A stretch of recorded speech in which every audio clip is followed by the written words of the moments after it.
دن میں روزہ ٹوٹ گیا تو کیا کھا پی سکتے ہیں؟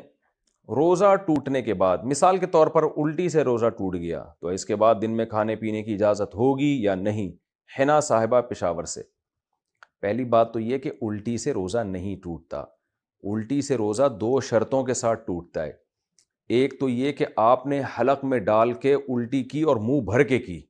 خود آپ نے جان بوجھ کر الٹی کی، حلق میں انگلی ڈالی اور بھرپور طریقے سے، تھوڑا بہت پانی نکل آیا اس سے نہیں۔ ایک تو یہ، دوسرا یہ کہ الٹی تو خود بخود ہوئی تھی، منہ بھر کے ہوئی تھی، لیکن آپ نے نگل لیا اس کو۔ تو یعنی اگر جان کر کریں گے تو صرف ایک شرط ہے کہ منہ بھر کے الٹی ہو، اور اگر خود بخود الٹی ہوئی ہے تو دو شرطیں ہیں، ایک تو یہ کہ منہ بھی بھر کے ہو اور آپ نے اس کو ریورس بھی کیا ہو، پھر روزہ ٹوٹتا ہے۔ بہرحال کسی بھی طرح سے اگر روزہ کسی بندے کا غلطی سے ٹوٹ گیا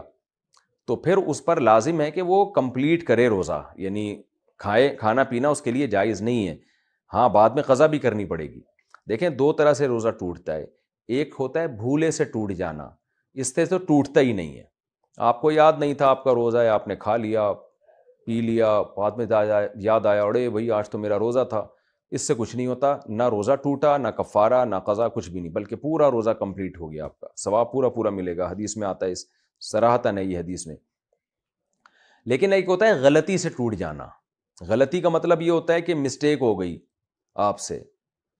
یعنی آپ کلی کر رہے تھے، ایک دم غلطی سے پانی حلق میں چلا گیا، تو آپ کے نہ چاہتے ہوئے حلق میں اتر گیا پانی، تو روزہ تو ٹوٹ جائے گا، اس لیے کہ بھولے سے تھوڑی ہوا ہے، تو روزہ تو ٹوٹ جائے گا۔ لیکن غلطی سے جب روزہ ٹوٹتا ہے تو کفارہ لازم نہیں ہوتا، صرف قضا لازم ہوتی ہے، لیکن اس روزے کو کنٹینیو کرنا پڑتا ہے، یعنی کھانا پینا کی اجازت آپ کو نہیں ہوتی۔ تو اسی طرح